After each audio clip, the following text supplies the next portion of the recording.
বাংলাদেশ ক্রিকেটের দুই মহাতারকা সাকিব আল হাসান ও তামিম ইকবালের ঈদের কুরবানির চমকপ্রদ খবর। কে দিলেন কাকে টেক্কা, কে দিলেন সবচেয়ে বড় কুরবানি? বিস্তারিত জানতে হলে ভিডিওটি না টেনে একেবারে শেষ পর্যন্ত দেখুন। দর্শক, বাংলাদেশের ক্রিকেটের পোস্টার বয় সাকিব আল হাসান এবার ঈদুল আজহা উদযাপন করেছেন দেশের বাইরে।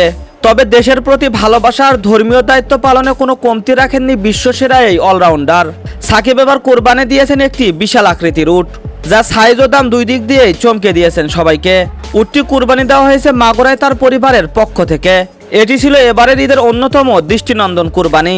সামাজিক যোগাযোগ মাধ্যমে সাকিবের পরিবারের পক্ষ থেকে কিছু ভিডিও ছবি ছড়িয়ে পড়েছে, যেখানে দেখা যায় বিশাল দেহী উটটি। তবে সাকিবের উটের কুরবানির রেশ কাটতে না কাটতে আলোচনায় চলে আসলেন আরেক কিংবদন্তি তামিম ইকবাল। চট্টগ্রামের এই ওপেনার কুরবানি দিয়েছেন এশিয়ান এগ্রো ফার্মের সবচেয়ে আইকনিক ও দৃষ্টিনন্দন গরুটি। এই গরুটির দাম ছিল কোটি টাকার ঘরে, যা এবছরের সবচেয়ে আলোচিত কুরবানি পশুগুলোর মধ্যে একটি। গরুটির দৈর্ঘ্য ছিল বিশাল, ওজনে প্রায় 1 টন ছাড়িয়ে গিয়েছিল এবং দেখতেও ছিল একেবারে রাজকীয়। তামিম গরুটি কুরবানি দিয়েছেন চট্টগ্রাম তার নিজস্ব বাসভবনে।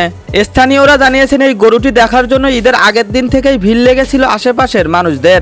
একদিকে বিশ্বের 1 নম্বর অলরাউন্ডার সাকিব আল হাসানের বিশাল উট, অন্যদিকে সাবেক অধিনায়ক তামিম ইকবালের কোটি টাকার গরু। দুজনেই যেন ঈদের কুরবানির নতুন মাত্রা যোগ করেছেন। ভক্তদের এখন একটাই প্রশ্ন, এই ঈদে কার কোরবানি ছিল সবচেয়ে চমকপ্রদ, সাকিবের উট নাকি তামিম ইকবালের গরু? আপনাদের মতামত জানিয়ে দিন নিচে ভিডিওর কমেন্ট বক্সে। সাকিব আর তামিম শুধু মাঠেই নয়, ঈদ উৎসবেও দেখিয়েছেন তাদের আলাদা স্টাইল ও ব্যক্তিত্ব। একজন উট দিয়ে করেছেন চমক, অন্যজন গরু দিয়ে দেখিয়েছেন গ্রান আয়োজন।